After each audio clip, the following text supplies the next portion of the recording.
You know that feeling.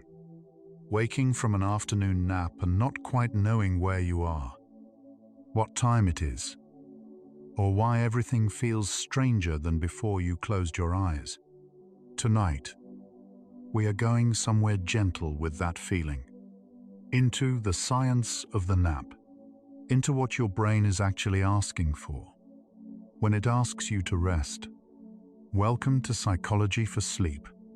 Wherever you are resting right now, let yourself settle a little deeper. Perhaps the day has already asked a great deal of you.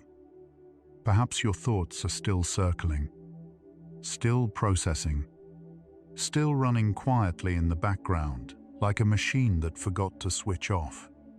We will rest into 100 science facts about the nap, drifting through the biology of brief sleep, from the invisible chemical that tells your brain it is tired, to the window of time so small it fits between one breath and the next, to the question of whether you have been napping in a way that serves you at all.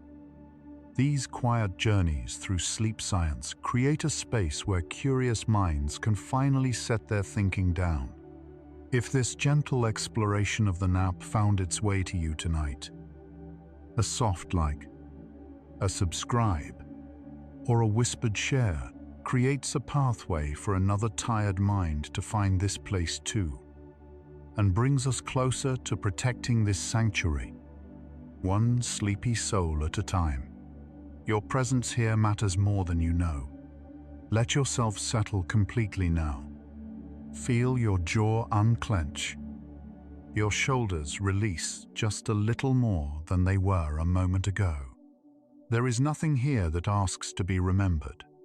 Let it arrive and pass like light through half-closed curtains in a quiet room. Warm, soft, and unhurried. There is nothing here that requires your effort tonight, only your ease. Close your eyes and breathe deeply. You are resting where soft afternoon light falls across a pillow still warm from the last quiet hour. Let your mind dissolve into the place where rest begins before it is even named. And now we begin. The nap is one of the oldest behaviors in human biology, and one of the least understood. Before the modern era, divided days into rigid schedules. Many cultures around the world treated a brief midday rest not as laziness, but as a natural pause woven into the rhythm of being alive. The ancient Romans observed what they called the sexta hora, the sixth hour of the day, roughly what we would now call noon, when rest was considered appropriate for anyone with the wisdom to take it. Mediterranean cultures maintained something similar, and today we understand why. The human body has a built-in biological dip in alertness that occurs, regardless of how much sleep you had the night before. In the early afternoon hours, the nap was not an invention. It was a response to something already written inside us. Your brain runs on two separate systems to manage when you sleep and when you stay awake. The first is called the circadian process, your internal biological clock, driven by a cluster of neurons in the hypothalamus called the suprachiasmatic nucleus, which responds to light and dark to regulate your daily rhythm of alertness. The second is called the homeostatic process, a kind of accumulating pressure that builds the longer you stay awake. These two systems do not always work in the same direction, and in the early afternoon, they converge in a way that creates a natural window of sleepiness that science now calls the post-lunch dip. Even in people who have eaten nothing at all, the post-lunch dip is not caused by your lunch. This is one of the most commonly misunderstood facts about afternoon sleepiness. While a large meal can certainly add to the feeling, the midday dip occurs because of a natural trough in your circadian alertness rhythm. a low point that arrives roughly 7 to 8 hours after your typical wake time. Whether you have eaten or not, studies using subjects on controlled diets and even subjects who fasted entirely through the morning found the same mid-afternoon drop in core body temperature, reaction time, and alertness.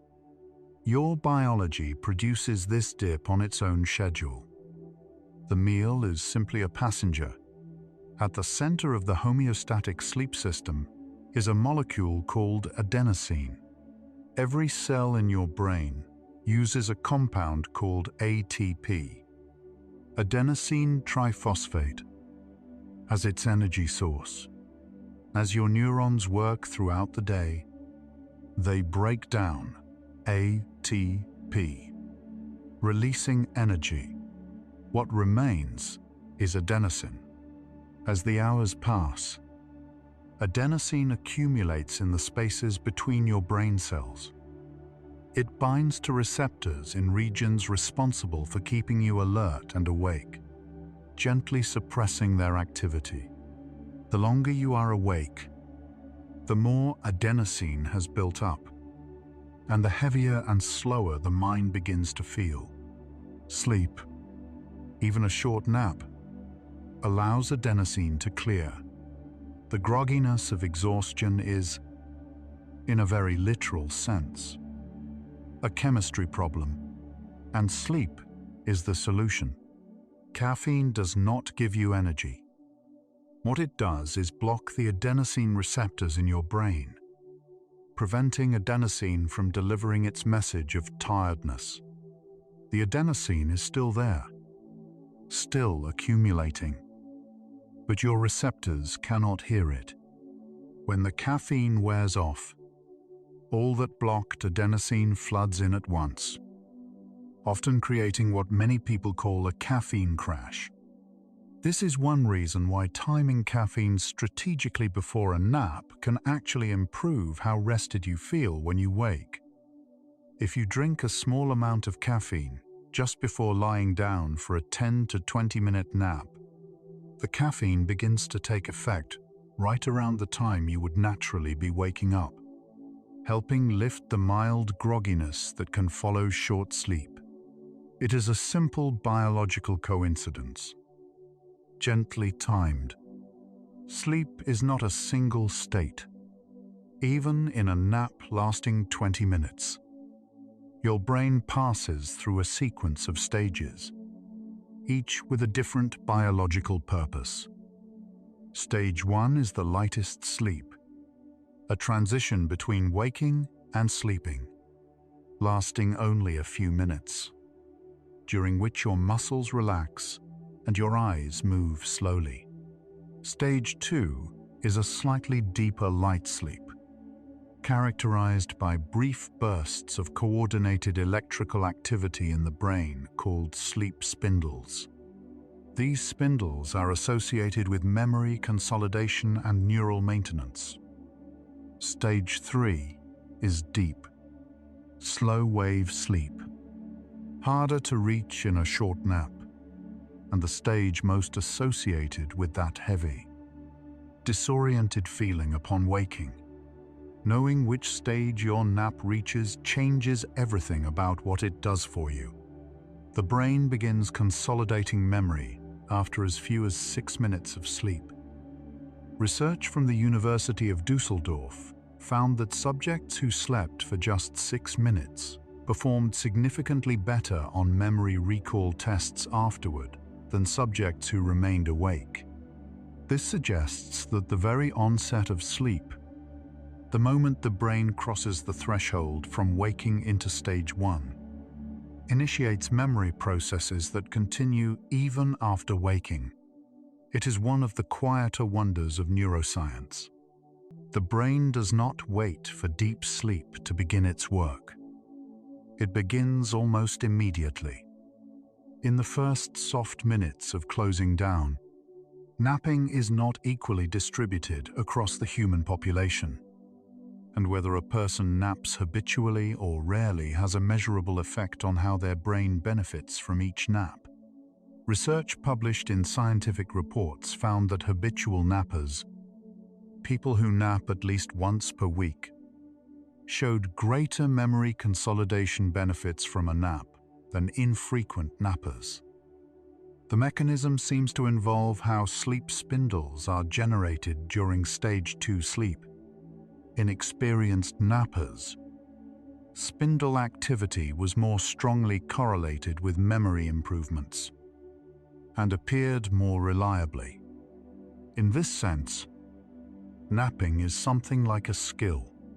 The brain appears to become more efficient at extracting benefit from brief sleep the more regularly it is practiced.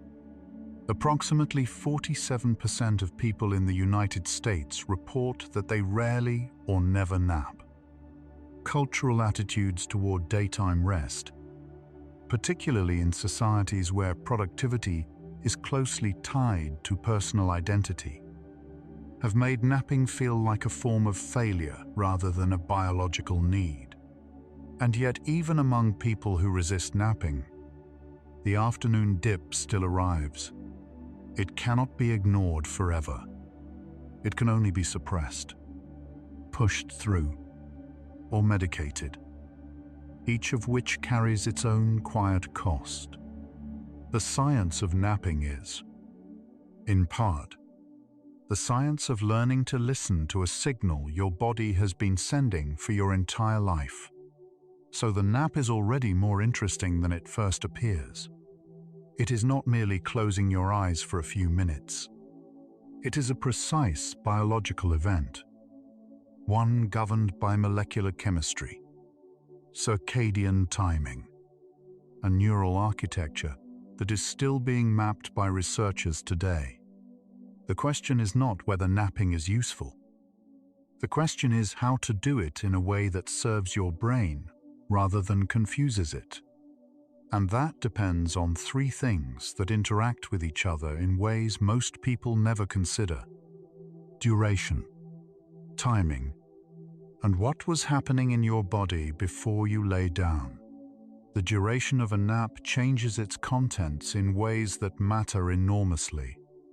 A nap of 10 minutes typically stays within stage 1 and early stage 2 sleep, the lightest layers of the sleep cycle. These are the stages associated with a swift boost in alertness, mood, and basic cognitive performance. A nap of 30 minutes reaches deeper into stage 2 and may begin to brush the edge of stage 3 slow-wave sleep. A nap of 60 to 90 minutes may include a full cycle, including slow-wave sleep and even a brief period of REM. Each of these naps does something different to the brain, and each carries a different kind of aftermath. A 10-minute nap is often described in research as producing the most immediate and noticeable improvements in alertness. In a study from Flinders University in Australia, participants who had been restricted to 5 hours of nighttime sleep were offered nap opportunities of 5, 20, or 30 minutes during the afternoon. The 10-minute nap produced improvements across all measured outcomes: alertness, fatigue, cognitive performance, and some of those improvements persisted for up to 2.5 hours after waking. The 5-minute nap showed very little benefit. The 10-minute window appears to be a kind of threshold. Cross it, and the brain crosses into something genuinely restorative. A 20-minute nap occupies what researchers sometimes call the stage 2 window. It typically allows a person to reach the spindle-rich portion of light sleep without descending into the slow-wave sleep that makes waking difficult. This is the duration most often recommended by sleep scientists as a general-purpose restorative nap. 20 minutes tends to produce meaningful improvements in alertness and mood. With mild grogginess in the first few minutes after waking, that typically resolves within 10 to 15 minutes. ANASA study of long-haul flight crew members found that pilots who napped for around 26 minutes showed improvements in physiological alertness of up to 54%, and improvements in job performance of around 34%, compared to crew members who did not nap at all. Sleep inertia is the name given to the groggy, disoriented feeling that follows waking from a nap. It is caused by the brain being pulled out of deep sleep before it has completed its intended cycle. Physiologically, sleep inertia involves a rapid drop in cerebral blood flow in the prefrontal cortex, the region of the brain responsible for planning, decision-making, and clear thinking, which takes several minutes to fully recover. The deeper into slow-wave sleep you were when you woke, the more pronounced the inertia. This is why waking from a 30 to 60-minute nap can sometimes leave you feeling heavier than before you lay down. Sleep inertia is not a sign that the nap did harm. It is simply a sign that the brain was interrupted in the middle of doing something it needed to do. There is a kind of nap specifically designed to work around sleep inertia. It is sometimes called the nappuccino, though the more precise term is a caffeine nap. The technique involves drinking a small amount of caffeine, a single cup of coffee, or roughly 100 milligrams, immediately before lying down for a 10 to 20-minute nap. Caffeine takes approximately 20 to 30 minutes to cross the gut wall and reach peak concentration in the bloodstream. By the time you wake from the nap, the caffeine has just begun to block adenosine receptors. The nap has already cleared some adenosine, and the caffeine is arriving to block what remains. The two work together rather than separately, and research suggests the combination produces greater improvements in alertness than either alone. Timing within the day shapes what a nap contains at the neurological level. Early morning naps, those taken within an hour or two of waking, tend to be REM rich, because the circadian drive for REM sleep is strongest in the latter half of the night and into the early morning hours. Late afternoon naps, those taken after 3 or 4 in the afternoon, tend to be heavy in slow-wave sleep, because homeostatic pressure has been building for many hours by then. Early afternoon naps, taken around 1 to 3 in the afternoon, sit in a middle zone. They tend to contain a mixture of both stage 2 and some REM, making them the most versatile in terms of the restoration they offer. The time you choose to nap is not just a logistical decision. It is a biological one. The suprachiasmatic nucleus, a tiny cluster of approximately 20,000 neurons in the hypothalamus, serves as the body's master circadian clock. It receives direct input from specialized light-sensing cells in the retina, distinct from the rods and cones used for ordinary vision, and uses that information to synchronize the body's internal rhythms with the external environment. One of the things the suprachiasmatic nucleus orchestrates is the timing of melatonin release from the pineal gland, a process that begins in the evening as light fades and helps prepare the body for sleep. Bright light exposure in the afternoon, particularly in the blue light spectrum, actively suppresses melatonin and strengthens the alerting signal from the circadian clock. This is one reason why napping in a dark or dim environment tends to produce more restful sleep than napping in a brightly lit room. In healthy adults who sleep well at night, a short nap does not significantly reduce the homeostatic sleep pressure needed to fall asleep later in the evening. A nap of 20 minutes or less typically removes only a small fraction of the adenosine that has accumulated since morning.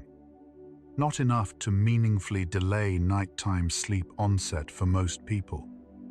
However, longer naps, those approaching 60 minutes or more, can reduce sleep pressure enough to delay nighttime sleep, particularly in people who are already light or anxious sleepers.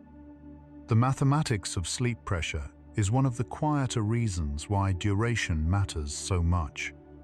It is not just about how you feel when you wake. It is about how you will sleep when evening comes.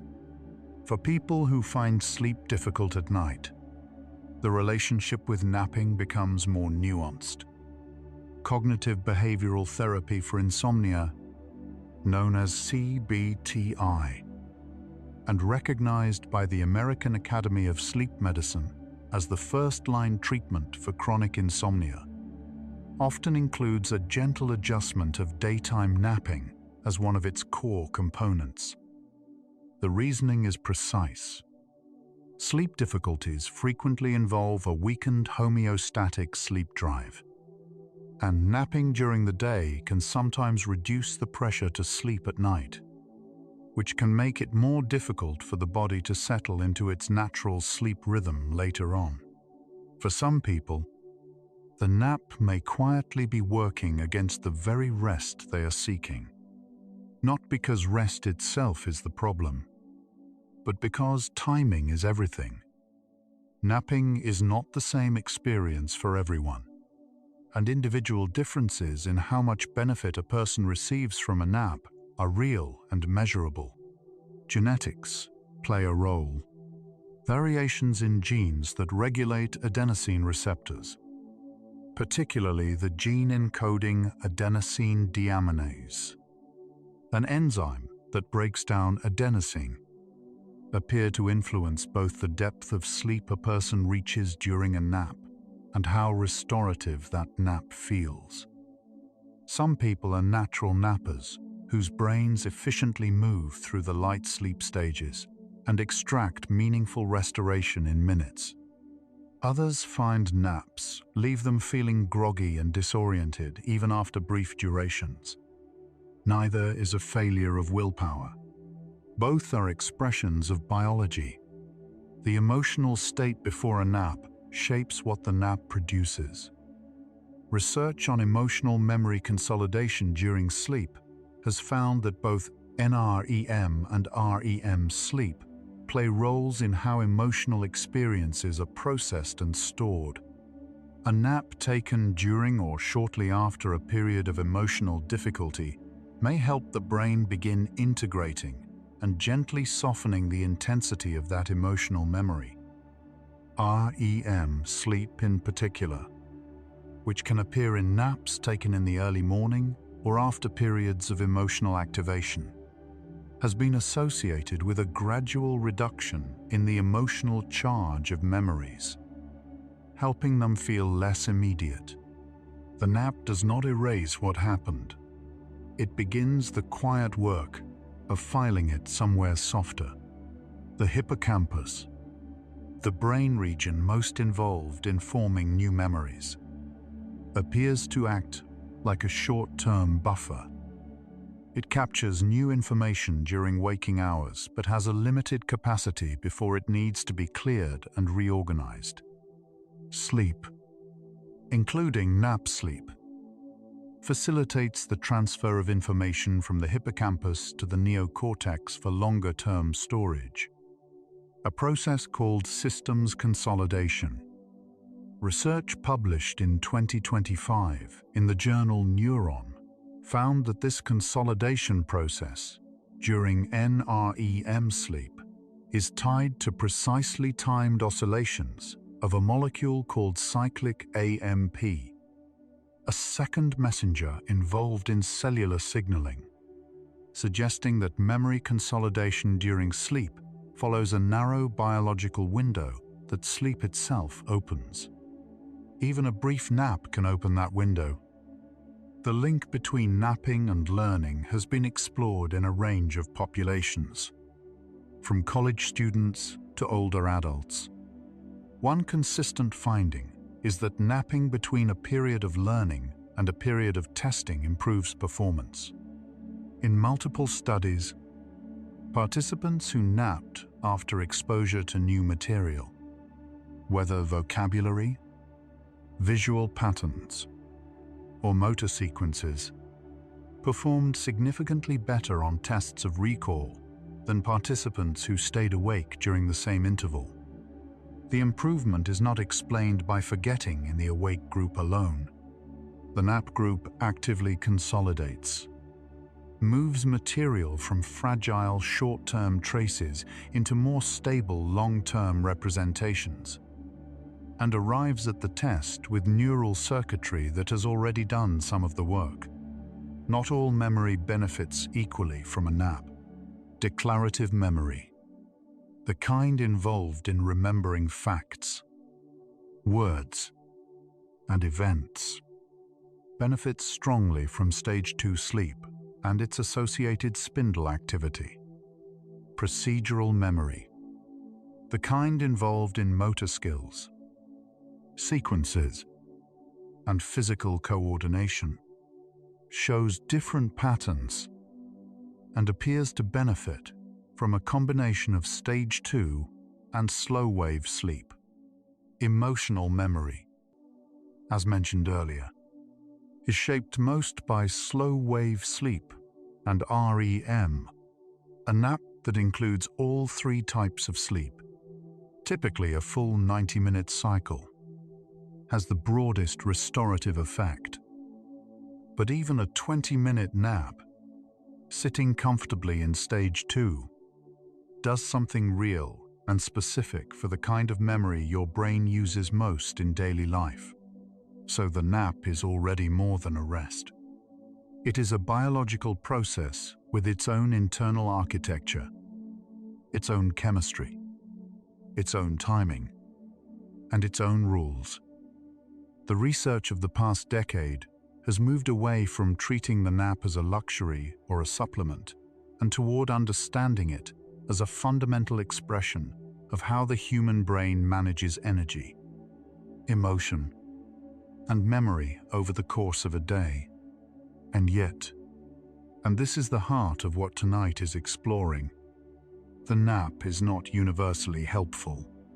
Done at the wrong time, for the wrong duration, or in the wrong pattern, it can quietly work against the very systems it is meant to support.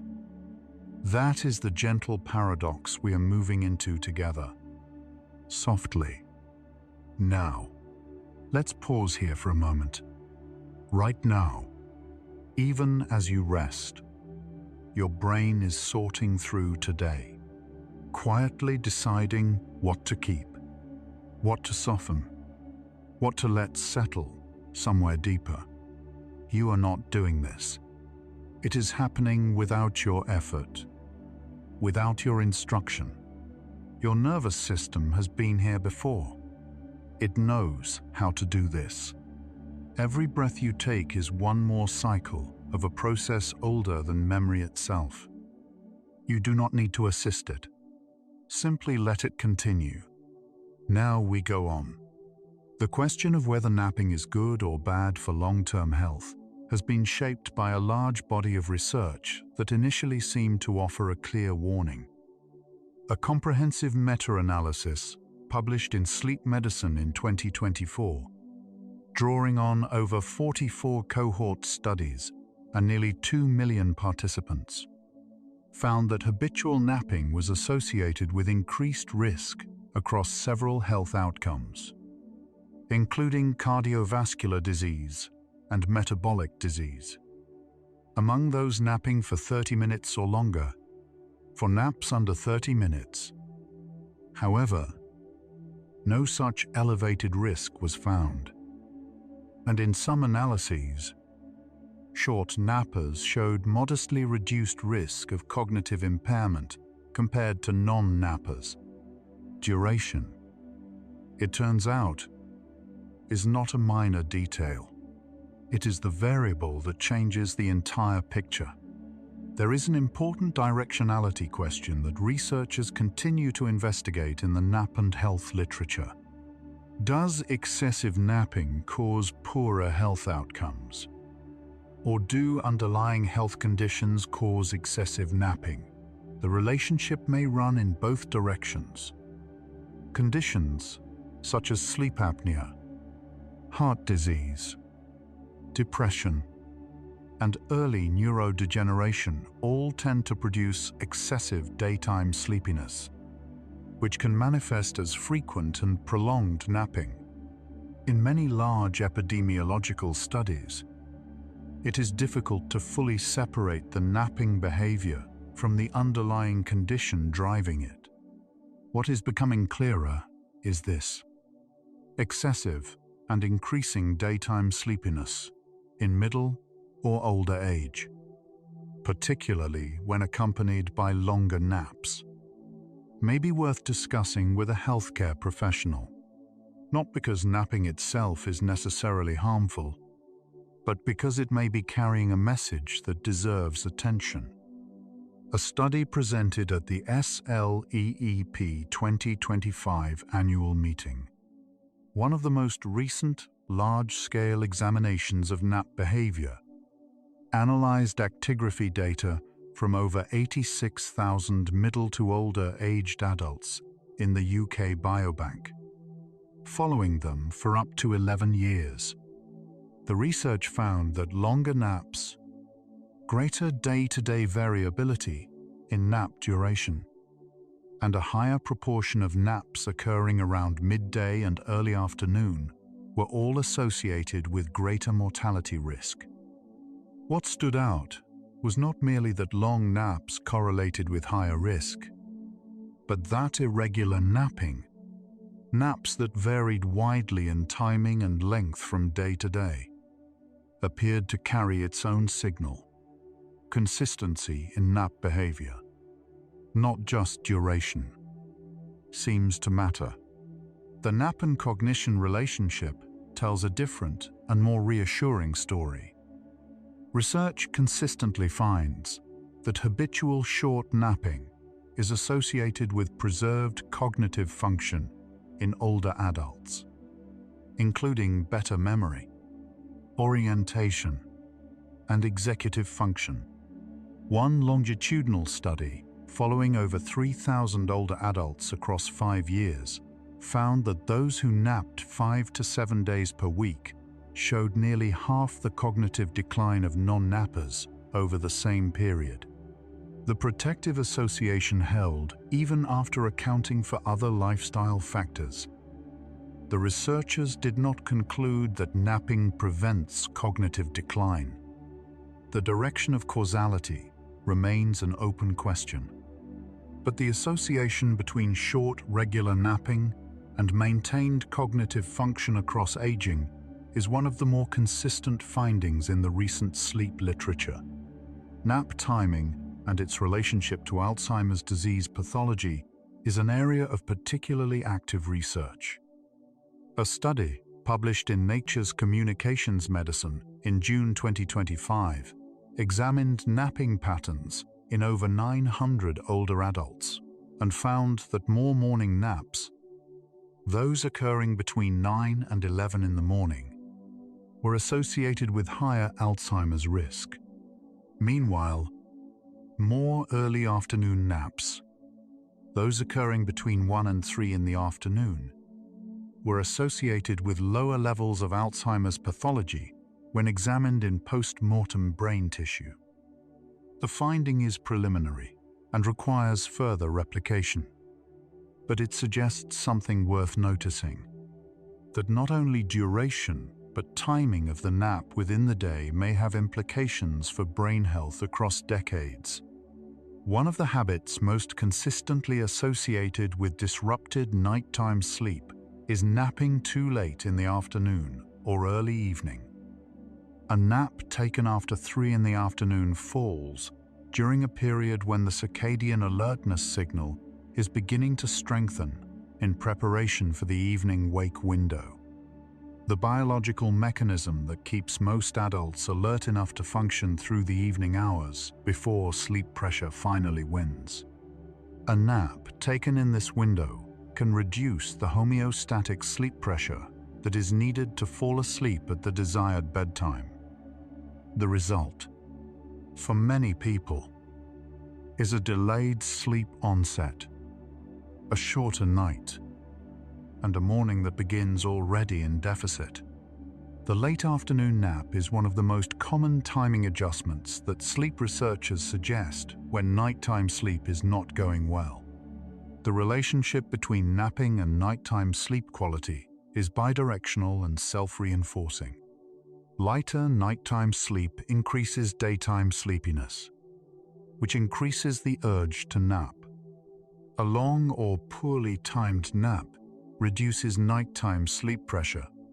The result is another night of lighter or more fragmented sleep, which produces more daytime sleepiness, which increases the urge to nap again. Sleep scientists sometimes describe this as a fragmentation loop, a pattern in which daytime and nighttime sleep gradually trade off against each other, reducing the quality of both. Finding a way through this loop typically means attending to both ends at once, creating better conditions for nighttime sleep and adjusting the timing and duration of any daytime napping to stop it from drawing from the same pool. One study found that napping every single day of the week was correlated with double the rate of insomnia symptoms compared to occasional nappers. This finding does not mean that daily napping is universally problematic. It means that daily napping in people who are already prone to nighttime sleep difficulties tends to perpetuate the conditions that make those difficulties persist. The distinction matters. For a healthy adult who sleeps deeply and consistently at night, a brief daily nap appears to carry little to no cost. For someone who already finds it difficult to fall or stay asleep, a daily nap may be quietly consuming the very resource that nighttime sleep depends on. Even as it offers welcome relief in the afternoon, brief naps taken in a chair or semi-reclined position, rather than lying flat, are a common approach in workplaces and on commutes where lying down is not possible. Research suggests that semi-reclined naps can be effective, particularly for 10 to 20-minute durations that do not aim for deep sleep. The degree of body position matters less at the lighter sleep stages. However, lying fully horizontal appears to facilitate the transition into deeper sleep more readily, because it allows greater drops in core body temperature and heart rate. For those seeking a genuinely restorative rest rather than a brief alertness boost, a flat position is preferable when the space allows for it. The environment in which you nap influences how deeply and how quickly you fall asleep, and therefore how much benefit the nap produces. Research on optimal nap conditions converges on a small set of factors: a dark or dim environment, a comfortable temperature. Sleep researchers generally recommend somewhere between 60 and 67 degrees Fahrenheit for most adults, with around 65 degrees Fahrenheit often cited as a useful starting point. A quiet space, or one with consistent, low-level sound that does not demand attention. A horizontal or near-horizontal body position helps lower core body temperature, which is one of the physiological triggers of sleep onset. Even a brief intentional darkening of the room, an eye mask on a couch, a drawn shade, has been shown to meaningfully shorten the time it takes to fall asleep during a nap. Sleep spindles, those brief bursts of synchronized electrical activity in the brain that occur during stage 2 NREM sleep, have become one of the most studied features of nap sleep in recent years. Spindles appear to serve multiple functions. They are associated with the transfer of new memories from the hippocampus to the cortex, with maintaining sleep stability by gently dampening the brain's responses to outside sounds. And with some forms of motor learning, individual spindle density, the number of spindles produced per minute of stage 2 sleep, varies significantly between people and is influenced by age, genetics, and napping experience. In habitual nappers, spindle density during naps has been found to more strongly predict memory consolidation benefits than in infrequent nappers. The concept of strategic napping has become an area of genuine interest in fields ranging from aviation to emergency medicine to athletics. Shift workers, whose sleep is chronically fragmented by schedule demands, may benefit significantly from timed naps taken before a shift begins rather than after fatigue has already accumulated. NAS, protocols for long-haul mission personnel, include structured nap windows. Research in emergency services and healthcare has explored how brief sleep periods can maintain cognitive and motor performance during extended operations. These applications share a common principle.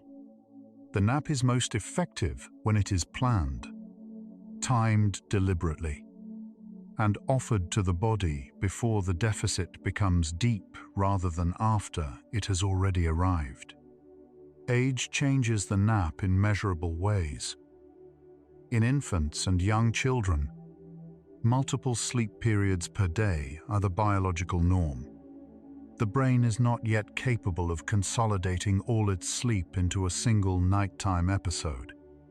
As children develop, napping typically consolidates into a single midday rest and then gradually fades for most people through middle childhood. In older adults, the nap often returns, driven partly by genuine biological changes in sleep architecture, including lighter nighttime sleep, earlier morning wake times, and a redistribution of slow-wave sleep across the day.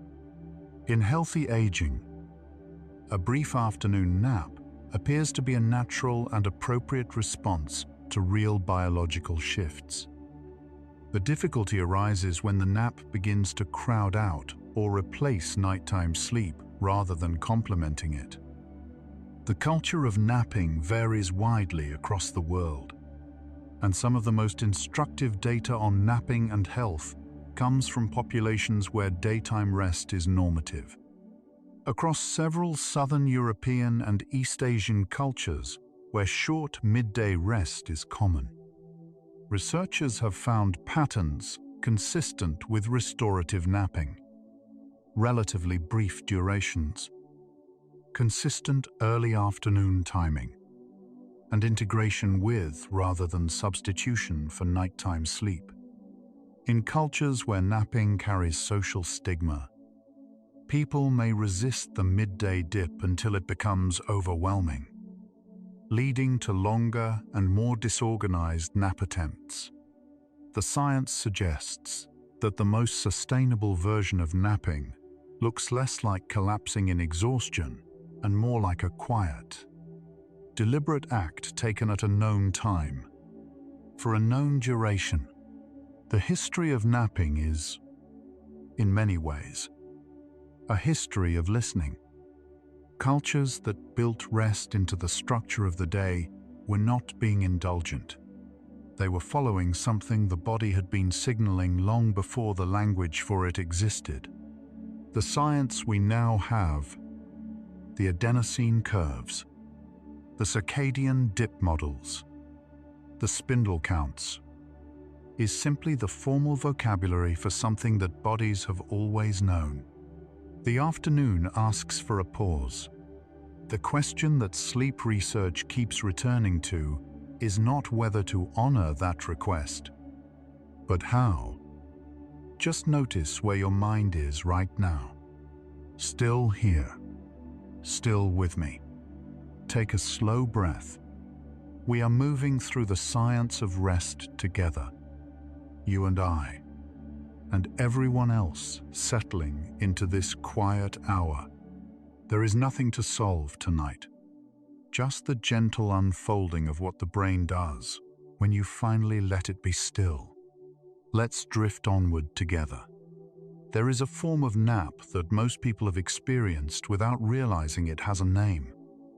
The hypnagogic nap, sometimes called the stage 1 nap or the drowse, is a brief rest that hovers at the very edge of sleep without fully crossing into it. During hypnagogia, the brain shifts from the beta and alpha waves of waking into the slower theta waves of light sleep, producing the characteristic sensation of drifting, of thoughts becoming loose and non-linear, of images appearing behind closed eyes. Some researchers suggest that this hypnagogic state carries its own form of cognitive benefit, loosening rigid thinking patterns and allowing associative connections between ideas that waking focus tends to suppress. Salvador Dali famously used a version of the hypnagogic state as a creative technique, holding a key between his fingers as he dozed in a chair, so that when he drifted into the first stage of sleep and his hand relaxed, the falling key would wake him just at the edge of dreaming. He claimed the fleeting images and connections of that threshold state were the source of much of his most inventive work. Whether or not the story is entirely accurate in its details, it reflects something real. The brain in hypnagogia operates differently from the focused waking brain, and differently from the deeper dreaming brain. It is a liminal space with its own particular quality. The glymphatic system, the brain's waste clearance network, which uses cerebrospinal fluid to flush out metabolic byproducts, appears to be most active during slow-wave sleep. Research in rodents suggests that this system may help clear proteins associated with Alzheimer's disease. Though how significantly human naps engage the glymphatic system remains an open and active area of investigation. What is consistent across the available evidence is that even brief periods of NREM sleep are associated with some degree of restorative neural activity. The image of a nap as a brief brain rinse is, with appropriate scientific caution, not entirely wrong. It is a gentle beginning of something the longer night completes. Napping appears to have a measurable effect on mood and emotional regulation that goes beyond simple alertness restoration. Studies measuring mood before and after naps consistently find improvements in positive effect. A greater sense of well-being, reduced irritability, and lower perceived stress following naps of 10 to 60 minutes.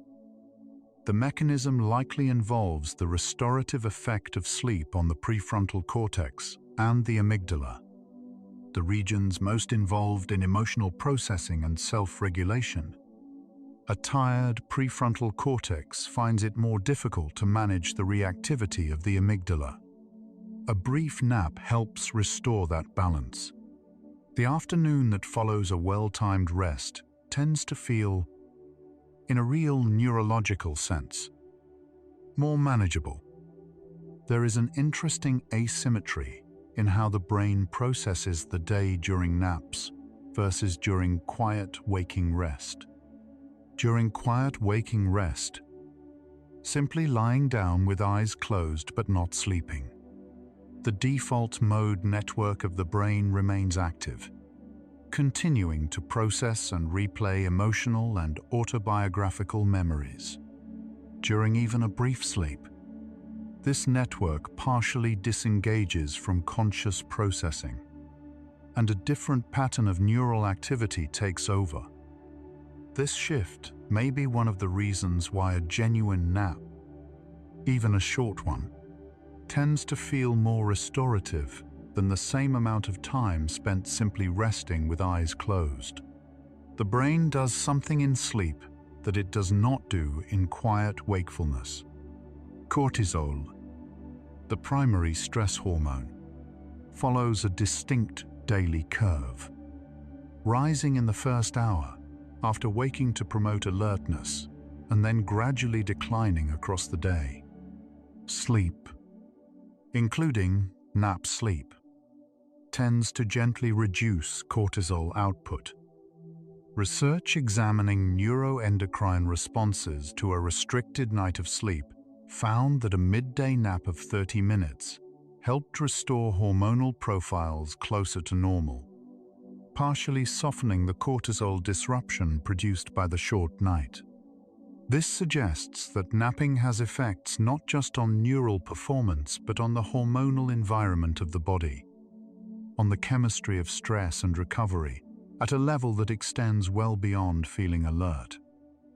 Immune function and sleep are closely interconnected in ways that researchers continue to map.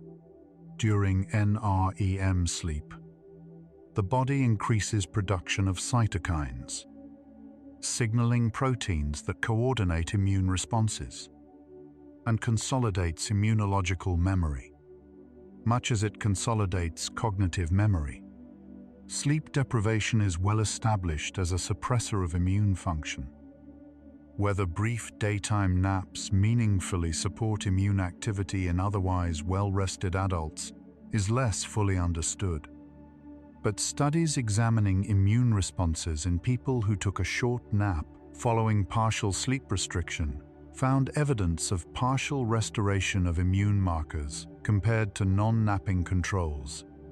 The body, even in short sleep, appears to be attending to more than the mind. Motor skill consolidation, the process by which new physical skills move from effortful, conscious execution to automatic, fluid performance, benefits measurably from sleep. Studies on procedural learning have found that naps containing stage 2 and slow-wave sleep improve motor sequence learning, finger-tapping task performance, and certain aspects of visual perceptual learning. Athletes who nap after training sessions appear to show accelerated skill acquisition compared to those who do not. The nap is, in this context, not merely a recovery tool but a learning tool. It is the window in which the practice session is converted into something closer to ease. There is growing attention to what researchers call micro-sleep, involuntary lapses into stage 1 sleep, lasting just a few seconds, which occur in people who are severely sleep-deprived or engaging in monotonous tasks. These brief lapses are particularly worth noting in contexts requiring sustained attention, such as driving. Studies on highway drowsiness consistently identify the early afternoon hours, the post-lunch dip window, as a period when such lapses become more frequent.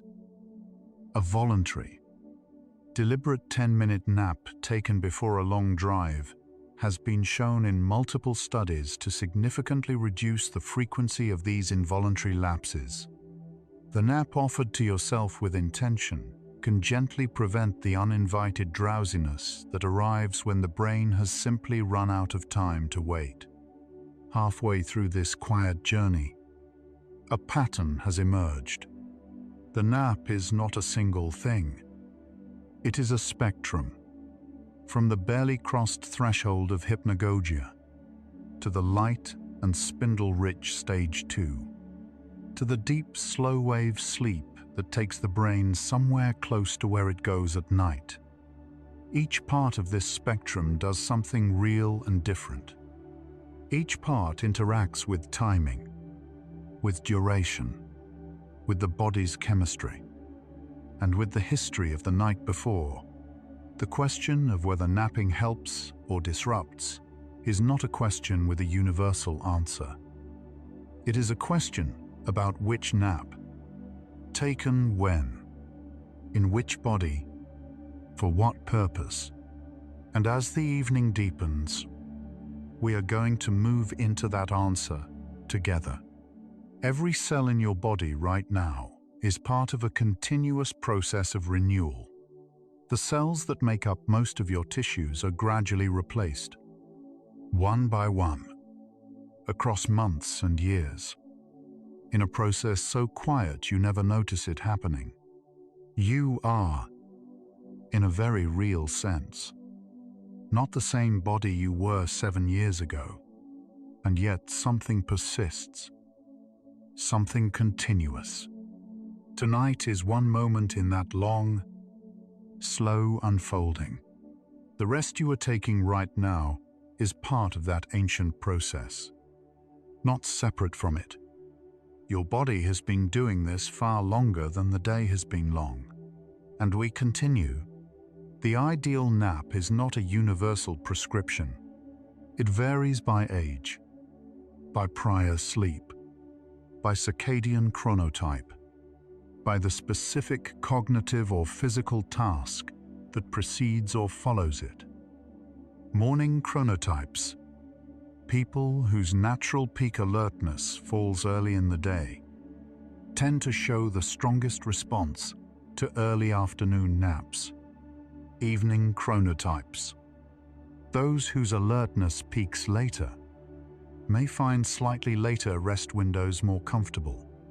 Understanding your own rhythm is part of the quiet art of napping well. In children, the gradual loss of regular napping across early childhood appears to follow a biological timeline. The consolidation of all sleep into a single nighttime episode typically occurs between ages 3 and 5, though it varies considerably between children and across cultures. Research suggests that when children who still have a biological need for midday rest are moved away from it too early, they may show elevated cortisol levels in the afternoon and some reduction in emotional steadiness. The child's need to nap is not a behavioral pattern to be redirected. It is a developmental phase with its own schedule. Teenagers are among the most sleep-deprived populations in modern society, and also among the groups least likely to nap. The circadian shift that occurs during puberty, a biological delay in the timing of melatonin release that makes falling asleep earlier feel physiologically uncomfortable, combines with early school start times to produce accumulated sleep deficits in most adolescents. Research suggests that strategic napping in the early afternoon could help offset some of this deficit without significantly affecting nighttime sleep. Though the social and logistical barriers to adolescent napping remain substantial in most settings, the so-called sleep debt, the accumulated deficit of sleep over days or weeks of insufficient rest, cannot be fully repaid by a single long sleep or a series of naps. Research has consistently shown that while naps and recovery sleep can restore subjective alertness and basic cognitive performance relatively quickly, the deeper neurological and metabolic effects of chronic sleep restriction take considerably longer to reverse. A person who has been sleeping fewer hours than their body prefers for 2 weeks and then takes a long weekend nap will likely feel considerably better. But their reaction times, immunomarkers, and hormonal profiles may still carry some trace of the deficit. The nap is a tool. It is not a reset button. Many adults find that their nights are shorter than their bodies would prefer. And in that context, the appeal of the nap as a gentle bridge through the afternoon is entirely understandable. but the most lasting restoration tends to come from attending to the night itself, not only the afternoon. Naps can provide meaningful relief within a well-structured sleep life. When used primarily to compensate for chronically insufficient nighttime sleep, however, they become part of a cycle that may not ultimately serve the body as fully as it could. Polyphasic sleep, the practice of replacing or supplementing a single consolidated nighttime sleep episode with multiple shorter sleep periods across the day, has attracted attention in productivity communities.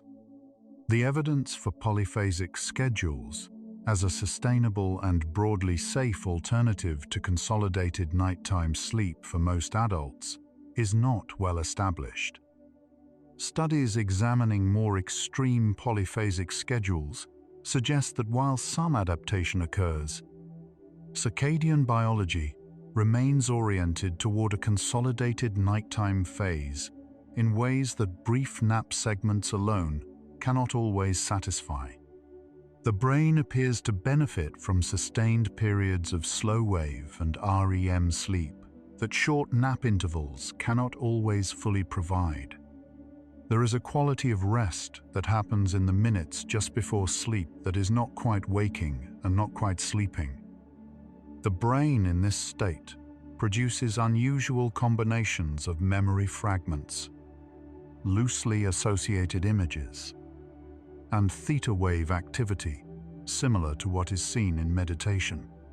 Some people describe this threshold as the most freely associative mental space they experience, a place where problems seem to soften on their own, where connections arrive without effort.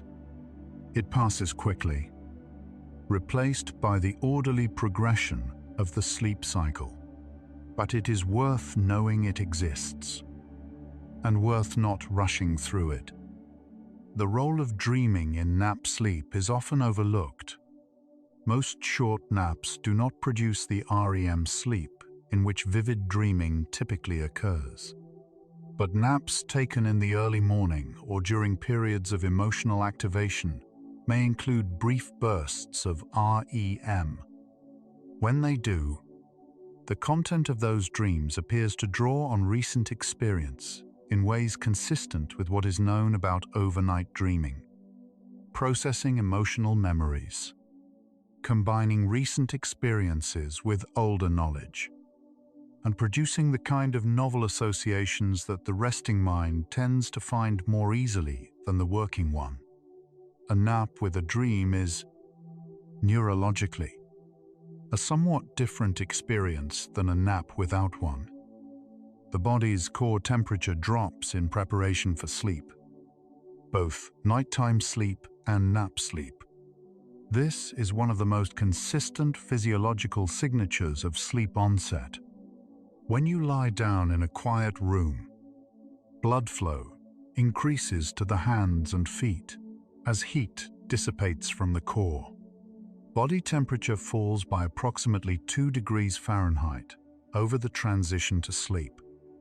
This is why warm hands and feet are often associated with easier sleep onset. The heat is being shed from the body as part of the sleep preparation process.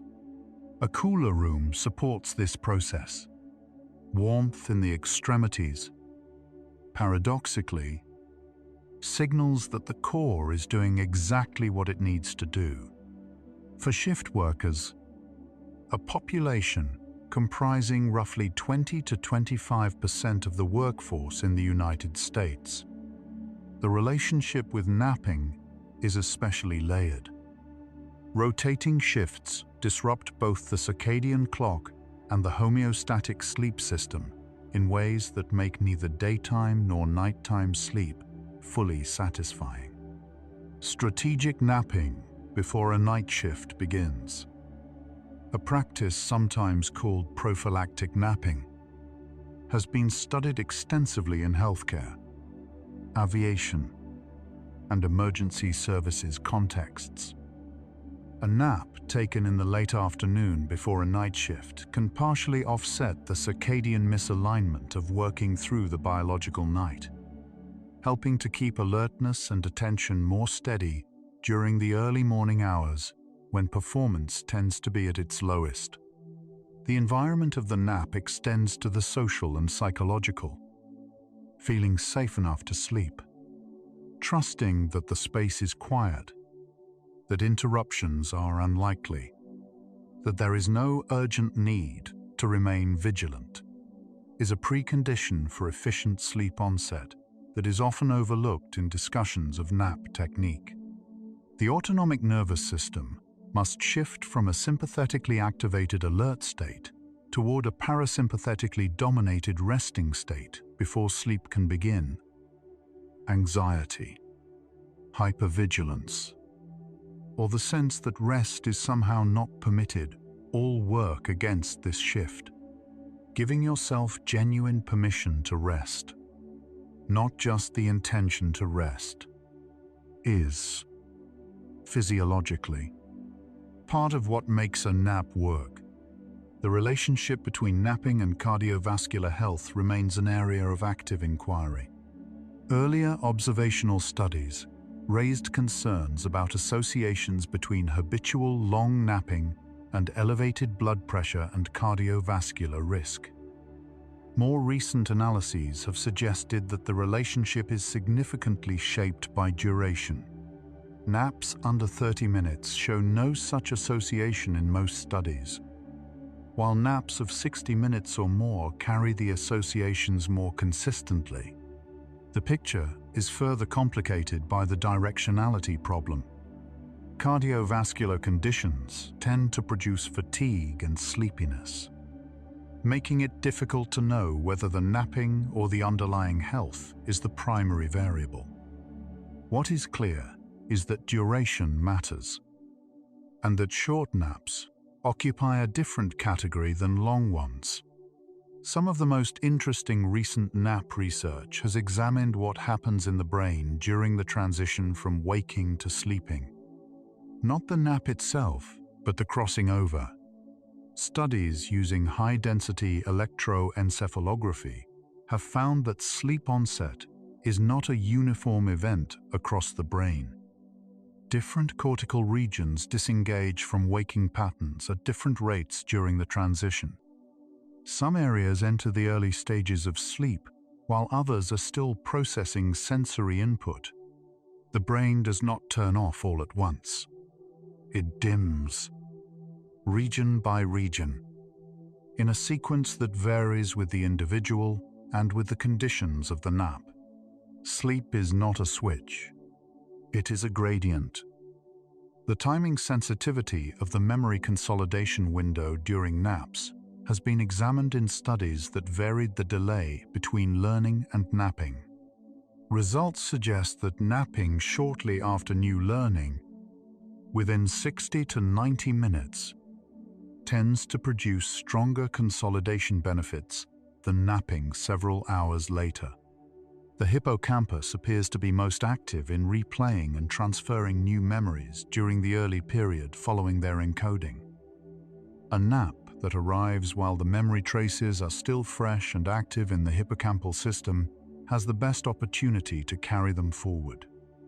The old advice to sleep on a problem is, in this sense, also advice about how soon to sleep. There is a practice some cultures call the siesta, and researchers call the planned midday rest. In its traditional form, as observed in parts of Spain, Greece, Mexico, and many Mediterranean and Latin American communities, it involves a rest period of 20 to 40 minutes shortly after the midday meal, typically in a cool, dim space, followed by a gradual re-engagement with the afternoon. Research on populations where this practice is normative has generally found lower rates of midday cognitive fatigue. In some studies, modestly favorable cardiovascular markers compared to populations without the practice. The siesta is not a relic of a less productive era. It is, in many respects, a culturally encoded form of exactly what sleep science independently recommends. The relationship between napping and metabolic health is an evolving area of inquiry. Some studies have found associations between habitual long napping and higher blood sugar and insulin resistance. But again, the direction of the relationship is not fully resolved. What is more consistently supported is a finding in the opposite direction, that healthy people who maintain regular sleep, both at night and in brief, well-timed daytime rests, tend to show more favorable metabolic markers than those with chronically disrupted sleep. Sleep quality, including the quality of any naps, appears to be a lever in metabolic health rather than merely a reflection of it.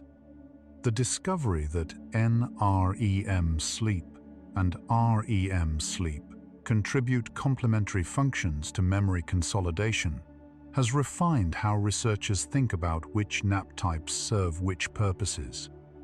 NREM sleep, particularly stage 2 and slow-wave sleep, handles the initial stabilization and hippocampal to cortical transfer of declarative memories.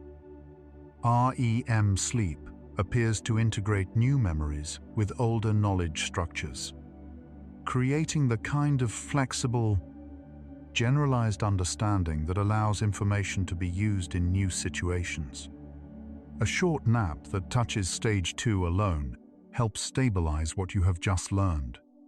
A longer nap that includes REM helps you actually use it in new ways. Both forms of memory support are real. They just operate on different timescales. Sound environments during nap sleep have been studied as potential modifiers of sleep quality and subsequent performance. Slow, low-frequency ambient sound, around 60 beats per minute, appears to support sleep onset by gently guiding brainwave activity towards slower patterns. Pink noise, a blend of frequencies weighted toward the lower end of the spectrum, has been shown in several studies to enhance slow-wave activity during sleep, potentially deepening the restorative quality of the rest. Research on the use of gentle auditory cues during naps to support memory consolidation is ongoing. The soundscape of the nap may matter more than has typically been appreciated. Light exposure before a nap plays a measurable role in how quickly sleep onset occurs and how restful the subsequent sleep becomes. Bright light, particularly the blue-white spectrum of modern screens, suppresses melatonin and heightens the circadian alerting signal, making the transition to sleep more effortful. A period of dim light or darkness in the 15 to 30 minutes before lying down appears to facilitate the physiological drop in core temperature and the shift in arousal that precedes sleep onset. For people who use screens extensively through the morning and midday hours, transitioning to lower light before a planned nap is one of the simplest and most reliably effective adjustments they can make. There is a profound gentleness to what a nap asks of you. It does not require darkness. It does not require silence. It does not require hours. It asks only for a brief withdrawal from the demands of active waking. A temporary permission to let the brain's housekeeping begin. In its simplest form, a nap is an act of trust. A trust that the world will continue without your attention for 20 minutes, that nothing will be irreparably lost in that window, that you are safe enough to briefly let go. For many people, that trust is the part that takes the most practice. Research on the psychological relationship with napping reveals a pattern that will feel familiar to many people. In cultures where productivity is highly valued and rest is associated with indulgence, people report significant guilt around napping, even when they recognize its benefits. This guilt activates the sympathetic nervous system, the same system involved in stress responses, and can interfere with sleep onset during nap attempts. People who report high levels of nap-related guilt tend to take longer to fall asleep, report lighter and less satisfying naps, and show smaller performance benefits afterward. The psychological relationship with rest is not separate from the physiology of rest. They are, in a very real sense, the same system. Cognitive behavioral therapy for insomnia addresses the psychological relationship with sleep as directly as it addresses behavioral patterns. Among its core techniques is the cultivation of realistic, non-catastrophic beliefs about sleep, including beliefs about napping. For people with sleep difficulties, this often means distinguishing between naps that serve their overall sleep health and naps that are driven by exhaustion-based compensation. It means learning to approach rest differently rather than simply more or less. The therapy does not aim to eliminate napping. It aims to make rest something the nervous system can approach with ease. The brain of an adult who is chronically underslept and the brain of an adult who is chronically well-rested do not merely feel different. They look different on imaging. Chronic sleep restriction produces measurable reductions in gray matter volume in regions including the prefrontal cortex, the insula, and the hippocampus, areas central to memory, self-regulation, and decision-making. The degree to which short daytime naps over time can partially offset these structural changes is not yet fully understood. What is clear is that treating sleep, both nighttime and supplementary, as a genuine biological priority rather than a negotiable variable, appears to have effects that extend well beyond how awake a person feels in the moment. The way the brain transitions out of a nap mirrors, in miniature, what happens upon morning waking. The first few minutes of post-nap wakefulness involve a brief period of attentional diffuseness as the prefrontal cortex restores its blood flow and resumes executive function. The body's natural response to this period is often to seek gentle stimulation, light, movement, a brief change of environment, soft stretching after a nap, a brief walk, or simple exposure to natural light, all help ease the recovery from sleep inertia by gently engaging the arousal systems of the brain and signaling that the period of rest has concluded. The transition out of a nap, handled with some care, can itself be part of the restoration. The nap, understood fully, is not a retreat from the day. It is the day's most precise biological tool. It works through chemistry, adenosine clearance, cortisol softening, cytokine production. It works through architecture, the sleep stages it reaches, and the processes those stages enable. It works through timing, the circadian window it opens or closes. And it works through permission, the psychological safety that allows the nervous system to actually cross the threshold from waking into rest. Whether a nap helps or disrupts depends entirely on how all of these factors are arranged in a given body on a given afternoon. The science is not vague.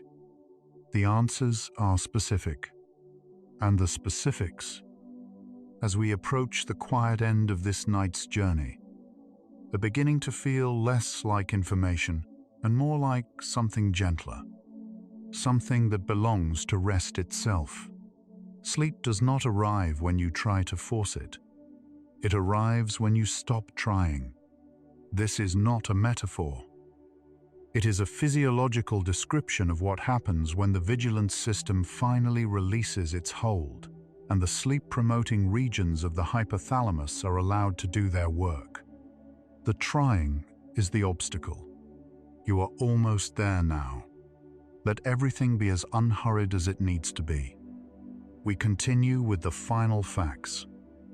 Every nap, however short, is a form of trust. The body knows how to fall asleep.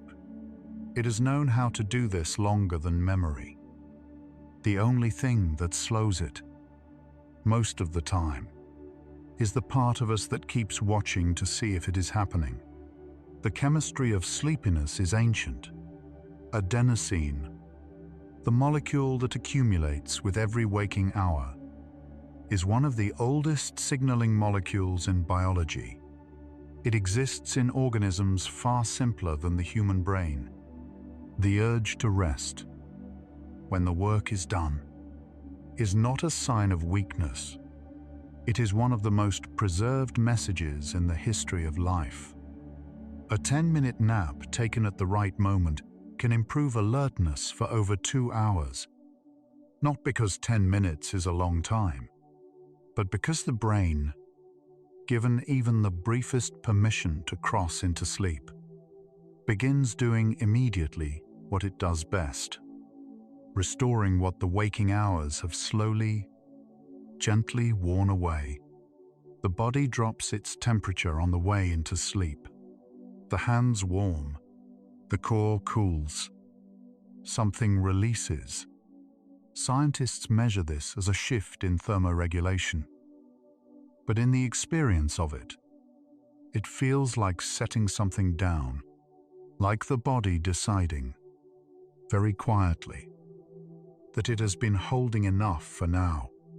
Sleep spindles, those soft electrical bursts in stage 2 sleep, are thought to protect sleep from interruption by gently dampening the brain's responses to outside sounds. A napping brain is not unaware of the world. It has simply drawn a quiet boundary around itself, enough to rest. Not so much that it would miss something that truly mattered. Memory does not wait for the night. Even in a brief afternoon nap, the hippocampus is already beginning to move the day's learning somewhere safer. The conversation from this morning, the thing you were trying to figure out, the face that reappeared in your thoughts, all of it, being gently filed. There is something in the science of napping that returns, again and again, to the idea of gentleness. The nap that helps is not the one seized in exhaustion, but the one taken deliberately, with some care for timing and duration. Gentleness with the body's rhythms tends to produce rest. Force, even well-intentioned force, tends to produce resistance. Across cultures, across centuries, across every variation of human life and work, the midday rest persists. It is found in agricultural communities, and in fishing villages, and in cities, and in deserts. The body has always known that the afternoon asks something different of it than the morning does. That there is a natural pause in the long arc of a day, and that honoring that pause, in whatever small way is available, serves what comes after. The afternoon sleepiness that many people try to push through with more coffee or more screen light is not a malfunction. It is a signal. It is the circadian clock and the homeostatic system briefly aligning their pressures, sending the same quiet message. Rest, if you can, even for a moment. The brain that receives that rest, even imperfectly, tends to be steadier and more patient in the hours that follow. Brief sleep protects against the involuntary lapses that happen without permission. The eyes closing for a few seconds on the highway. The moment of blankness in the middle of a task that requires total attention. A voluntary 10-minute nap, taken in time, can make those uninvited moments less likely. The nap you choose for yourself can gently stand in for the one your body would otherwise take on its own. There is a version of rest that does not look like sleep at all. Simply lying quietly, letting the body be still, letting the thoughts come and go without following them. This too produces measurable effects. Heart rate slows, cortisol softens, the prefrontal cortex partially recovers. It is not as restorative as sleep, but it is not nothing. The body responds to stillness, even when the brain does not fully cross into sleep. The science of the nap keeps arriving at the same gentle conclusion. Short is better than long, for most people, in most circumstances. Early afternoon is better than late. A cool, dim space is better than a bright, warm one. And a nap taken with the intention to rest, not to escape, not to compensate for chronic loss, but simply to honor the rhythm that the body is following, tends to produce the most of what a nap can offer. The brain in light sleep is not unconscious. It is filtering. It is deciding what to hold and what to release. It is running the processes that waking focus cannot run, because waking focus is busy being focused. Sleep, even brief sleep, is when the brain attends to itself, when it does the work of being rather than the work of doing.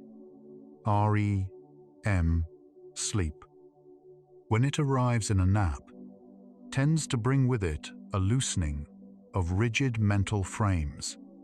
The emotional charge of difficult memories gently softens. The sense of separation between self and other, between what happened and what it means, quietly blurs. Something in the dreaming brain is more forgiving than the waking brain, more willing to hold complexity without needing it to resolve right away. There is research showing that the consistency of nap behavior, taking naps at roughly the same time, of roughly the same duration, day to day, produces better outcomes than the same amount of total nap time taken irregularly. The body learns the pattern. It begins to anticipate the rest. Sleep onset quickens. The depth of the rest improves. Consistency is its own form of care. A nap taken after a period of creative work, writing, designing, composing, problem-solving, appears to benefit not just memory consolidation, but the associative thinking that creative work depends on. The loosely connected neural patterns of hypnagogic sleep and early stage 2 seem to allow combinations that focused attention would not have permitted.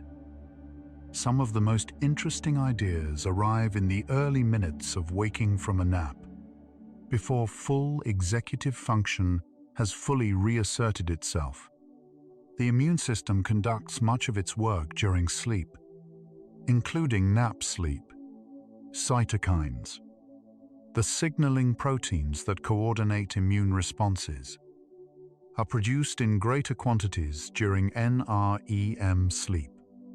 For a body recovering from illness, under high physical effort, or managing an ongoing immune challenge, rest at any time of day may carry benefits beyond the purely cognitive. Sleep is not only for the mind. Letting yourself rest in the middle of the day is. in many modern contexts. An act of quiet courage. It means trusting that the work will still be there, that the world will not collapse in 20 minutes, that the body's need for a brief restoration is at least as legitimate as any other demand on the afternoon. That rest is not the opposite of productivity. It is, often, its precondition.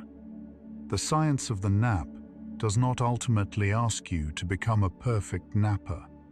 It asks, more simply, to become someone who is willing to listen when the body sends the midday signal, and to respond with some care, to notice the sleepiness when it arrives, to choose, when possible, to honor it, to take 20 minutes rather than pushing the afternoon into submission with effort and stimulants. The nap that serves you best is not the longest one. It is not the deepest one. It is the one that fits the moment, that arrives at the right time in the biology of your day, that lasts long enough to cross the threshold of genuine rest without descending into the depth that makes waking effortful. It is brief. It is quiet. It is, in the end, simply a small act of kindness toward the brain that carries you through every other moment. And so our gentle exploration of the nap comes quietly to rest.